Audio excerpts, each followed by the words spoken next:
আজ আমি দেখাবো কিভাবে মোবাইল থেকে মাত্র 2 মিনিটে ডিবিটি লিংক বা আধার সেটিং করবেন। সবার ফার্স্টে ইউমঙ্গো অ্যাপ ওপেন করুন। আর যাদের মোবাইলে ইউমঙ্গো অ্যাপ নেই তারা প্লে স্টোর থেকে অ্যাপটি ইনস্টল করে নিজের মোবাইল নম্বর দিয়ে রেজিস্ট্রেশন করে লগ ইন করে নিন।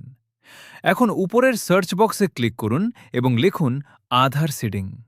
তারপর আধার সিডিং ভারত আধার সিডিং ইনেবলার অপশনে ক্লিক করুন। একটু লোডিং হবে।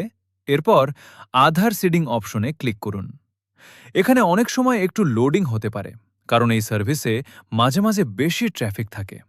এখন মেনু থেকে আধার সিডিং ডি সিডিং অপশনে চলে আসুন। এখানে প্রথমে নিজের আধার নাম্বার লিখে দিন। তারপর নিচে সিডিং অপশন সিলেক্ট করুন। এরপর নিজের ব্যাংক সিলেক্ট করুন।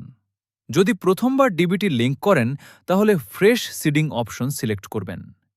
এখন নিজের ব্যাংক অ্যাকাউন্ট নাম্বার লিখুন। তারপর আবার একই অ্যাকাউন্ট নাম্বার কনফার্ম করুন।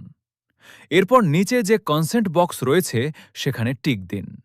এরপর ক্যাপচা ফিল করে সাবমিট বাটনে ক্লিক করুন। সাবমিট করার পর আপনার আধারের সঙ্গে রেজিস্টার্ড মোবাইল নম্বরে একটি ওটিপি আসবে।